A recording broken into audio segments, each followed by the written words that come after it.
नमस्कार दोस्तों, आप सभी का ब्रह्मोस क्लासेस में स्वागत है। चलते हैं दोस्तों, आज फिर से आपकी क्लास होने वाली है। चलते हैं दोस्तों, क्वेश्चनों पर बात करते हैं। आपने मेरी क्लास ली होगी, अच्छी लगी हो तो क्लास को लाइक कर देना दोस्तों, चैनल को सब्सक्राइब कर लेना। चलते हैं दोस्तों, क्वेश्चनों पर बात करते हैं आज के लिए। चलते हैं दोस्तों, आज का पहला क्वेश्चन है। आज का पहला क्वेश्चन है दोस्तों, विद्युत धारा एक कैसी राशि है। आज का पहला क्वेश्चन है दोस्तों, आज का पहला क्वेश्चन है दोस्तों आपका,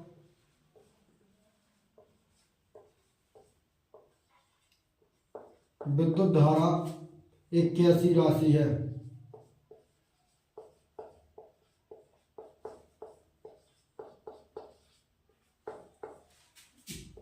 बताइए दोस्तों, अगर आपसे पूछे दोस्तों विद्युत धारा कैसी राशि है, तो ध्यान रखना दोस्तों, विद्युत धारा में कोई दिशा नहीं होती है, तो ये अदिश राशि कहलाती है। विद्युत धारा अदिश राशि, विद्युत धारा अदिश राशि है। अदिश राशि कौन सी होती है, तो ध्यान रखना दोस्तों, अदिश राशि वो होती है, अदिश राशि वो होती है जिसमें ना तो कोई दिशा होती है, जिसमें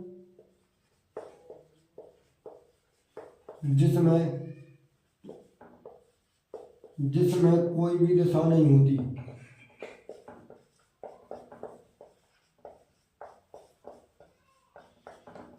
जिसमें कोई दिशा नहीं होती है वो अदिश राशि कहलाती है। अगर आपसे पूछे दोस्तों विस्थापन एक कैसी, अगर आपसे पूछे दोस्तों विस्थापन एक कैसी राशि है, अगर आपसे पूछे दोस्तों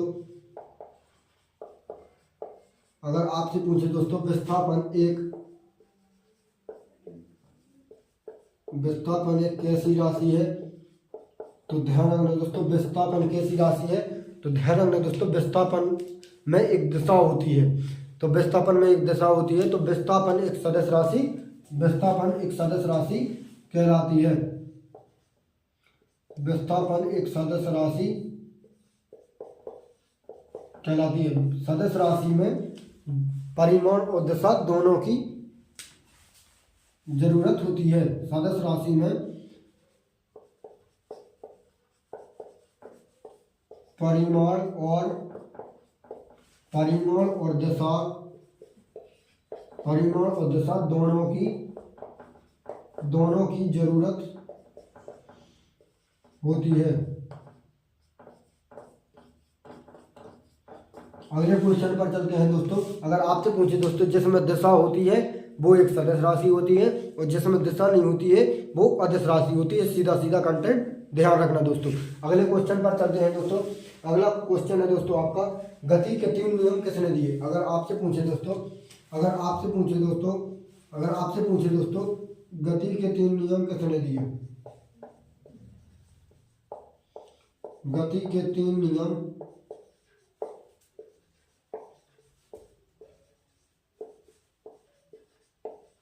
किसने दिए, तो ध्यान रखना दोस्तों, गति के 3 नियम किसने दिए, तो ध्यान रखना दोस्तों, गति के 3 नियम आइजैक न्यूटन ने दिए।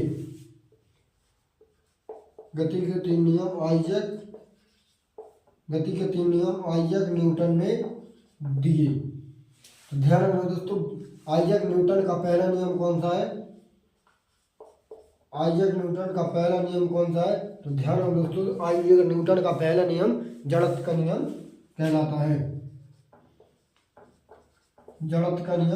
कहलाता है।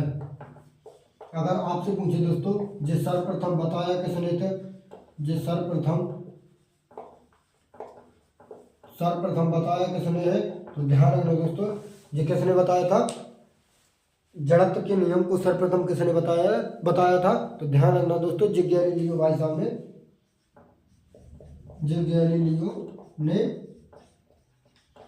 गैलीलियो ने बताया था। अगर आपसे पूछे आइजैक न्यूटन का तीसरा नियम कौन सा है,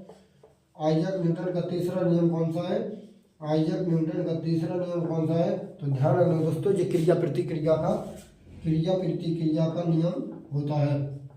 क्रिया प्रतिक्रिया का नियम होता है। चलते हैं दोस्तों, अगले क्वेश्चन पर चलते हैं दोस्तों। अगला एक बार रिवाइज करते हैं दोस्तों, फिर अगले क्वेश्चन पर चलते हैं। दोस्तों विद्युत धारा एक कैसी राशि है? तो ध्यान रखना दोस्तों, विद्युत धारा एक अदिश राशि कहलाती है, क्योंकि विद्युत धारा में कोई भी दिशा नहीं होती है, इसलिए ये अदिश राशि कहलाती है। अगर आपसे पूछे दोस्तों विस्थापन एक कैसी राशि होती है? तो ध्यान रखना दोस्तों, विस्थापन एक सदिश राशि होती है, क्योंकि विस्थापन में दिशा होती है।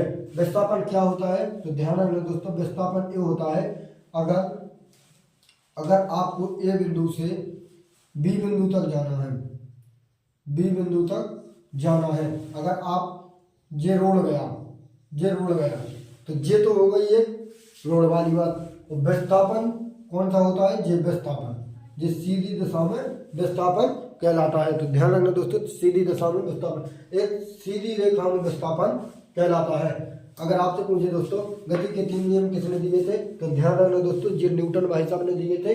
और आइजैक न्यूटन का पहला नियम कौन सा है? तो जड़त्व का नियम है, और जड़त्व के नियम को सर्वप्रथम किसने बताया था? तो जे गैलीलियो भाई साहब ने बताया था।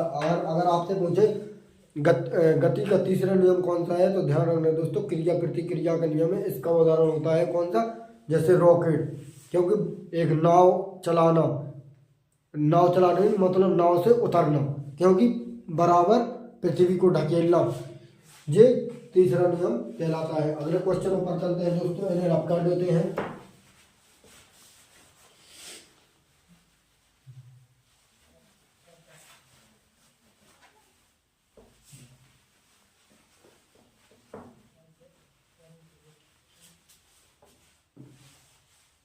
अगर आपसे पूछे दोस्तों टार्टरिक अम्ल किस में पाया जाता है?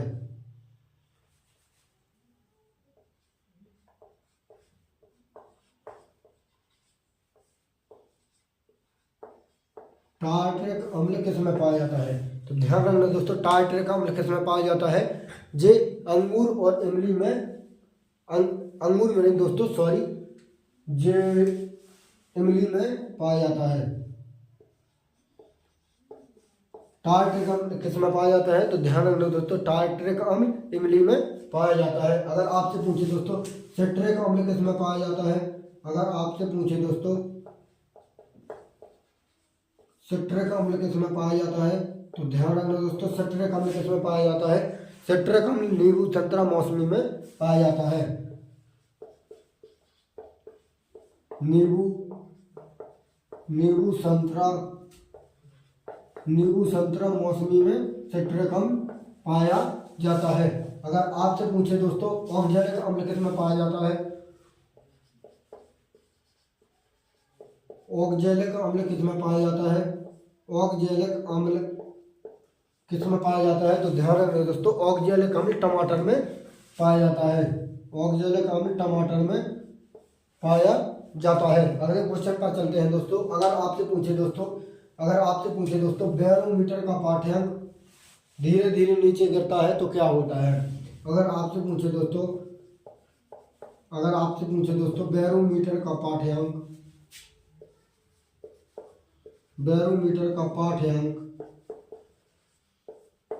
धीरे धीरे नीचे गिरता है तो क्या होता है? धीरे धीरे नीचे गिरता है तो क्या होता है? तो ध्यान रखना दोस्तों, अगर बैरोमीटर का पाठ्यांक धीरे धीरे नीचे गिरता है तो ये आंधी तूफान आती है। अगर ये धीरे धीरे नीचे गिरता है तो ध्यान रखना, सॉरी दोस्तों, अगर बैरोमीटर का पाठ्यांक धीरे धीरे नीचे गिरता है तो ये बारिश होती है, वर्षा होती है। अगर आपसे पूछे अचानक नीचे गिरता है, ध्यान रखना दोस्तों, अगर आपसे पूछे अगर आप अचानक नीचे गिर जाओगे तो आंधी तूफान आएगा सीधा आपके जीवन में, आंधी तूफान आएगा। अगर धीरे धीरे नीचे गिरोगे तो बारिश होगी। अगर आपसे पूछे दोस्तों धीरे धीरे ऊपर होगा, धीरे धीरे बैरोमीटर का पाठ्यांक धीरे धीरे ऊपर जाएगा, धीरे धीरे ऊपर जाएगा तो क्या होगा? तो ध्यान रखना दोस्तों, अगर बैरोमीटर का पाठ्यांक धीरे धीरे ऊपर जाएगा तो ये मौसम साफ होगा,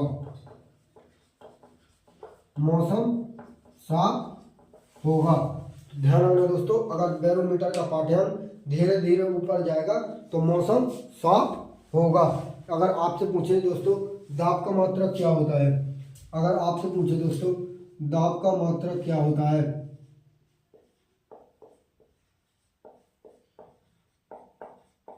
दाब का मात्रक क्या होता है, तो ध्यान रखना दोस्तों दाब का मात्रक पास्कल होता है। दाब का मात्रक पास्कल होता है। अगर आपसे पूछे दोस्तों, अगर आपसे पूछे दोस्तों, अगर आपसे पूछे दोस्तों बिच्छू के डंक में कौन सा अम्ल पाया जाता है, अगर आपसे पूछे दोस्तों, अगर आपसे पूछे दोस्तों बिच्छू के डंक में कौन सा अम्ल पाया जाता है, तो ध्यान रखना दोस्तों बिच्छू के डंक में कौन सा अम्ल पाया जाता है, तो बिच्छू के डंक में मैलिक अम्ल पाया जाता है। सॉरी दोस्तों, नहीं, बिच्छू के डंक में मैलिक अम्ल नहीं पाया जाता। चलो छोड़ो इस क्वेश्चन को, मैं कल बता दूंगा आपको। मैलिक अम्ल नहीं पाया जाता। अगले क्वेश्चन पर चलते हैं दोस्तों। अगला क्वेश्चन है दोस्तों, ध्वनि ऊर्जा से विद्युत ऊर्जा में बदलना किसका काम है। अगर आपसे पूछे दोस्तों, अगर आपसे पूछे दोस्तों ध्वनि ऊर्जा से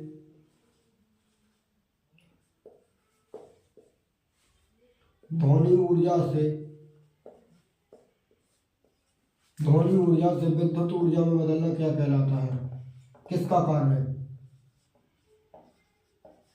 तो ध्यान रखना दोस्तों ध्वनि ऊर्जा से विद्युत ऊर्जा में बदलना मतलब एक ध्वनि को विद्युत ऊर्जा में कन्वर्ट करना किसका कार्य होता है, तो ध्यान रखना दोस्तों ये होता है माइक या माइक्रोफोन का। तो ये होता है माइक या माइक्रोफोन का, ये माइक या माइक्रोफोन का कार्य होता है। एक बार रिवाइज करते हैं दोस्तों, फिर अगले क्वेश्चन पर चलते हैं। अगर आपसे पूछे दोस्तों टार्टरिक अम्ल किसमें पाया जाता है, तो टार्टरिक अम्ल इमली में पाया जाता है। अगर आपसे पूछे दोस्तों सिट्रिक अम्ल किसमें पाया जाता है, तो ध्यान रखना दोस्तों सिट्रिक अम्ल नींबू संतरा मौसमी में पाया जाता है। अगर आपसे पूछे दोस्तों ऑक्जेलिक अम्ल किसमें पाया जाता है, तो ऑक्जेलिक अम्ल टमाटर में पाया जाता है। अगर आपसे पूछे दोस्तों बैरोमीटर का पाठ्यांक धीरे धीरे नीचे गिरता है तो बारिश होती है, अगर अचानक नीचे गिरता है तो आंधी तूफान होता है, अगर आपका धीरे धीरे ऊपर उठता है तो मौसम साफ होता है। अगर आपसे पूछे दोस्तों दाब का मात्रक क्या होता है, तो दाब का मात्रक पास्कल होता है। अगर आपसे पूछे दोस्तों ध्वनि ऊर्जा को विद्युत ऊर्जा में कन्वर्ट कौन करता है, तो माइक या माइक्रोफोन करता है। चलते हैं दोस्तों अगले क्वेश्चनों पर, इनको रब कर देते हैं।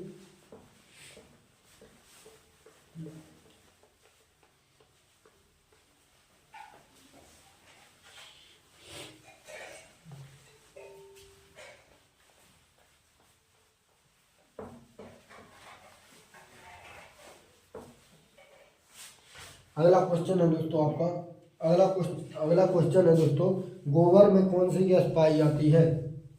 अगर आपसे पूछे दोस्तों गोबर में कौन सी गैस पाई जाती है, गोबर में कौन सी गैस पाई जाती है,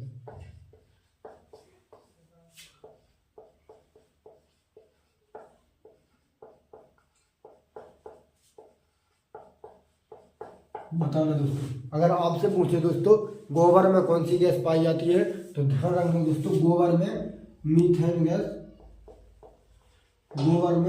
गैस पाई जाती है। लगभग कितनी पाई जाती है, तो ध्यान रखना दोस्तों ये 75%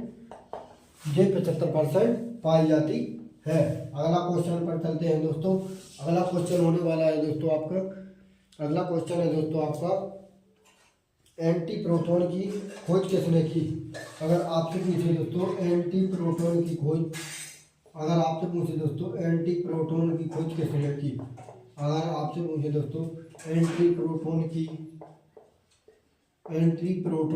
किसने की, तो ध्यान रखना दोस्तों एंटी प्रोटॉन की खोज सेंगरे भाई साहब ने की थी। एंटी प्रोटॉन की खोज सेंगरे ने की थी। अगले क्वेश्चन पर चलते हैं दोस्तों। अगला क्वेश्चन है दोस्तों आपका पॉजिट्रॉन की खोज किसने की। अगर आपसे पूछे दोस्तों, पॉजिट्रॉन की खोज किसने की? पॉजिट्रॉन की खोज किसने की? तो ध्यान रखना दोस्तों, पॉजिट्रॉन की खोज किसने की? पॉजिट्रॉन की खोज एंडरसन ने की थी। पॉजिट्रॉन की खोज एंडरसन ने की थी। एक क्वेश्चन और पूछता हूँ खोज से। अगर आपसे पूछे दोस्तों मैसॉन की खोज किसने की? अगर आपसे पूछे दोस्तों मैसॉन की खोज किसने की? और एक और पूछता हूँ हाइड्रोजन की खोज किसने की?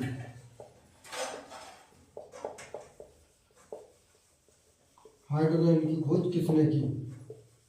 तो ध्यान रखना दोस्तों, मैसॉन की खोज यूकावा नाम वैज्ञानिक ने की थी। और अगर आपसे पूछे हाइड्रोजन की खोज किसने की थी, तो हाइड्रोजन की खोज कैवेंडस ने की थी। अगले क्वेश्चन पर चलते हैं दोस्तों। अगला क्वेश्चन होने वाला है दोस्तों, अगला क्वेश्चन है दोस्तों, लैंथेनॉइड और एक्टिनॉइड किस वर्ग के तत्व हैं? अगर आपसे पूछे दोस्तों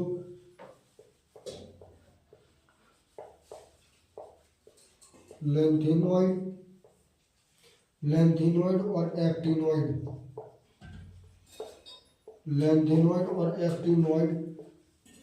किस वर्ग के तत्व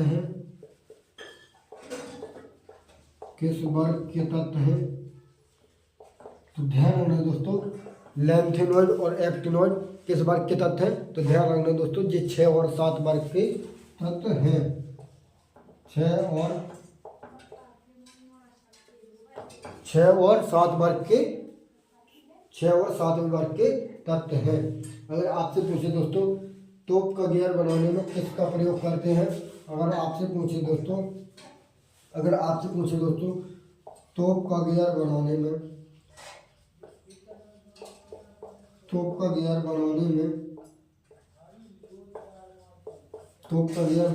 किसका प्रयोग करते हैं?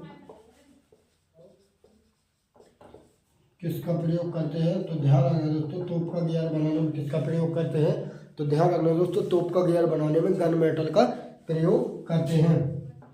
तोप का गियर बनाने में गन मेटल का प्रयोग करते हैं। अगले क्वेश्चन पर चलते हैं दोस्तों। अगला क्वेश्चन होने वाला है दोस्तों, लाइम स्टोन किसका अयस्क है? अगर आपसे पूछे दोस्तों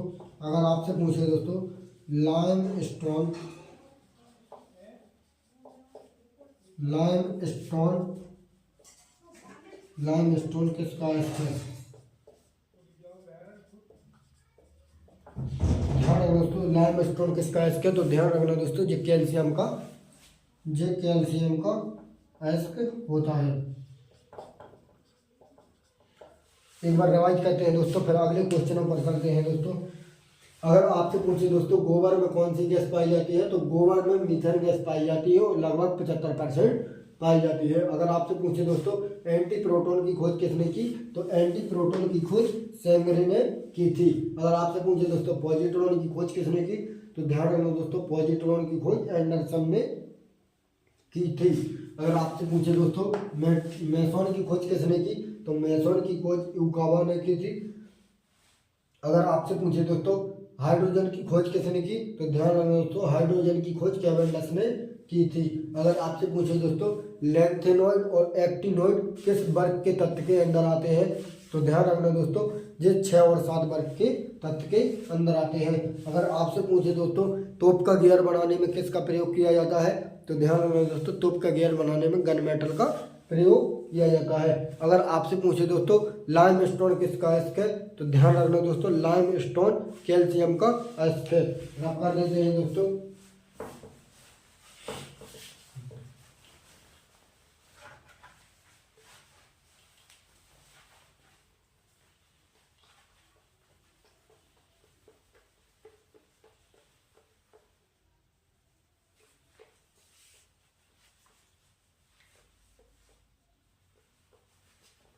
अगर आपसे पूछे दोस्तों शनिवार किसका अयस्क है? अगर आपसे पूछे दोस्तों शनिवार किसका अयस्क है?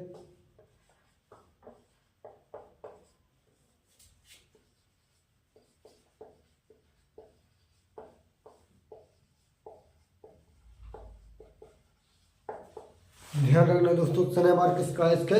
तो ध्यान रखना दोस्तों, शनिवार पारा का एस्क होता है। ये पारा का एस्क होता है। अगले क्वेश्चन पर चलते हैं दोस्तों। अगला क्वेश्चन है बॉक्साइट और डायस्पोर और कोरंडम किसके एस्क है? अगर आपसे पूछे दोस्तों एक तो बॉक्साइट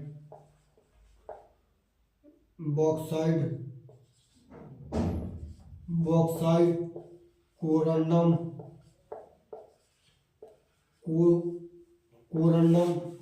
बॉक्साइट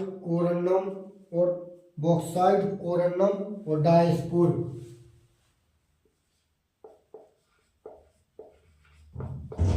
किसके एस्क है? तो ध्यान रखना दोस्तों, बॉक्साइट कोरंडम और डायस्पोर किसके एस्क है? तो ध्यान रखना दोस्तों, जे एल्यूमिनियम के एस्क होते हैं।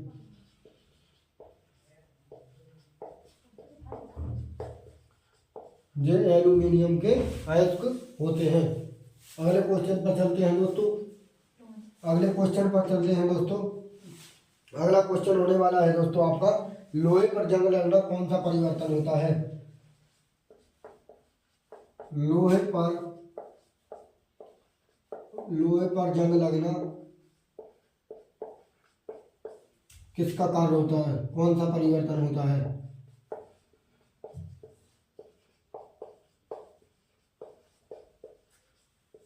लोहे पर जंग लगना कौन सा परिवर्तन होता है?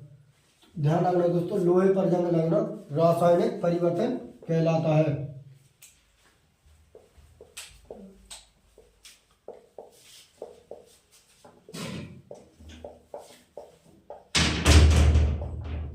लोहे पर जंग लगना कौन सा परिवर्तन कहलाता है? तो दोस्तों लोहे पर जंग लगना रासायनिक परिवर्तन कहलाता है।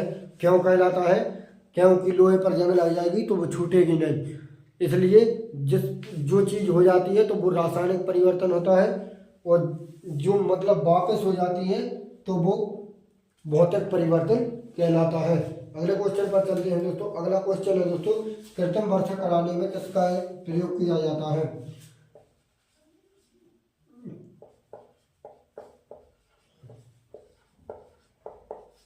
कृत्रिम वर्षा कराने में किसका कार्य होता है? तो ध्यान रखना दोस्तों, कृत्रिम वर्षा कराने में किसका प्रयोग करते हैं? तो ध्यान रखना दोस्तों, कृत्रिम वर्षा कराने में सिल्वर आयोडाइड का प्रयोग करते हैं। सिल्वर आयोडाइड का प्रयोग करते हैं। अगले क्वेश्चन पर चलते हैं दोस्तों। अगला क्वेश्चन है दोस्तों, फोटोग्राफी में किसका प्रयोग करते हैं? अगर आपसे पूछे दोस्तों फोटोग्राफी में किसका प्रयोग करते हैं?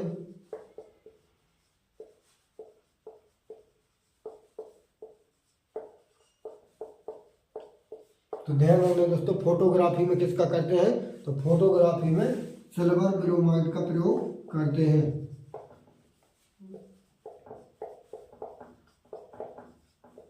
फोटोग्राफी में सिल्वर ब्रोमाइड का प्रयोग करते हैं।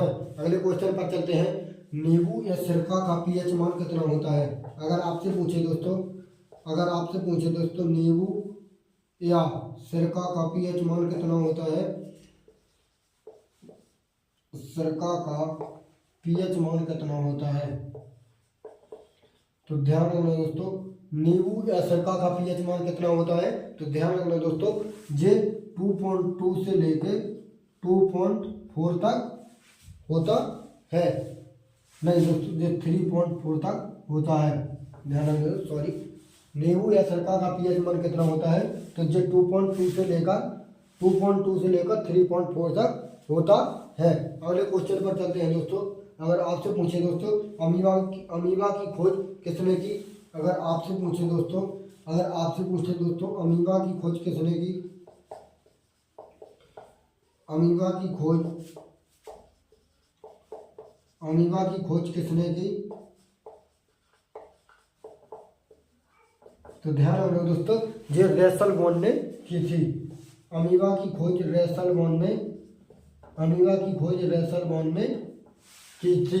अगले क्वेश्चन पर चलते हैं दोस्तों। अगला क्वेश्चन है दोस्तों, तीन जगत वर्गीकरण किसने दिया था? अगर आपसे पूछे दोस्तों तीन जगत वर्गीकरण किसने दिया था?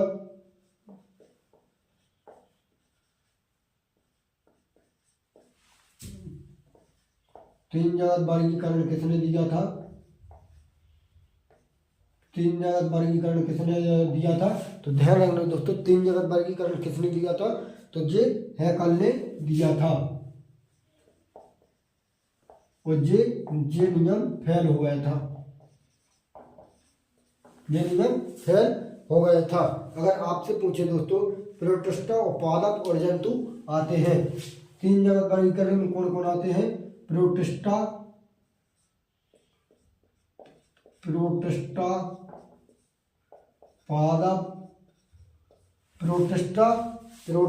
पादप और जंतु आते हैं। एक बार डिवाइड करते हैं दोस्तों, फिर अगले क्वेश्चनों पर चलते हैं दोस्तों। अगर आपसे पूछे दोस्तों शनिवार किसका अयस्क है? तो ध्यान रखना दोस्तों, शनिवार पारा का अयस्क होता है। अगर आपसे पूछे दोस्तों बॉक्साइट, कोरंडम और डायस्पुर किसके अयस्क हैं? तो ये एल्यूमिनियम के अयस्क होते हैं। अगर आपसे पूछे दोस्तों लोहे पर जंग लगना कौन सा परिवर्तन होता है? तो ध्यान रखना दोस्तों, लोहे पर जंग लगना रासायनिक परिवर्तन कहलाता है। अगर आपसे पूछे दोस्तों कृत्रिम वर्षा कराने में किसका अयस्क होता है? तो ध्यान रखना दोस्तों, कृत्रिम वर्षा कराने में सिल्वर आयोडाइड का प्रयोग करते हैं। अगर आपसे पूछे दोस्तों फोटोग्राफी में किसका प्रयोग करते हैं? तो ध्यान रखना दोस्तों, फोटोग्राफी में सिल्वर ब्रोमाइड का प्रयोग करते हैं। और आपसे पूछे दोस्तों नींबू या सिरका में का पीएच मान कितना होता है? नींबू या सिरका का पीएच मान होता है 2.2 से लेकर 3.4 तक होता है। अगर आपसे पूछे दोस्तों अमीबा की खोज किसने की? तो ध्यान रखना है दोस्तों, अमीबा की खोज रसेल बॉन्ड ने की थी। अगर आपसे पूछे दोस्तों तीन जगत वर्गीकरण किसने दिया था? तो ध्यान रखना दोस्तों, तीन जगत वर्गीकरण हैकल भाई साहब ने दिया था। अगर आपसे पूछे कौन कौन से आते हैं उसके अंदर? तो प्रोटिस्टा, पादप और जंतु आते हैं। अगर आपसे पूछे दोस्तों अगले क्वेश्चन पर चलते हैं दोस्तों।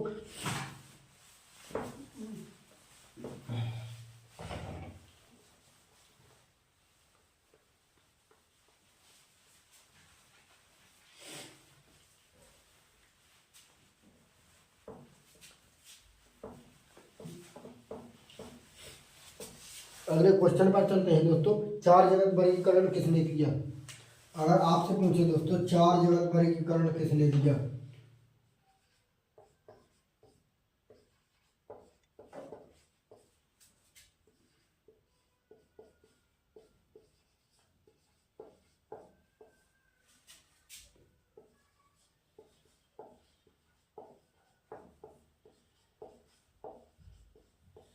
अगर आपसे पूछे दोस्तों चार जगत वर्गीकरण किसने दिया? तो ध्यान रखना दोस्तों, चार जगत वर्गीकरण कॉपलैंड भाई साहब ने दिया था और जे भी फेल हो गया था। अगले क्वेश्चन पर चलते हैं दोस्तों, जे कब दिया था? तो ध्यान रखना दोस्तों, जे कॉपलैंड भाई साहब ने 1956 में दिया था। अगले क्वेश्चन पर चलते हैं दोस्तों। अगला क्वेश्चन है दोस्तों आपका, पांच जगत वर्गीकरण किसने दिया? लास्ट क्वेश्चन है दोस्तों आपका आज का, पांच जगत वर्गीकरण किसने दिया? पांच जगत वर्गीकरण किसने दिया?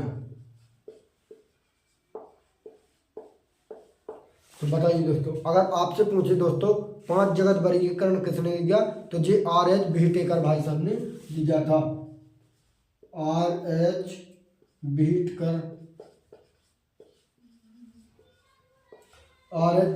भाई साहब ने दिया था। चलते हैं दोस्तों, आज आपकी इतनी ही क्लास थी। आपकी दो क्लास और होने वाली है साइंस की, फिर जीके पर फोकस करेंगे, मिक्स जीके चलेगी आपके सामने। चलते हैं दोस्तों, कल फिर से मुलाकात होगी। तो जय हिंद साथियों।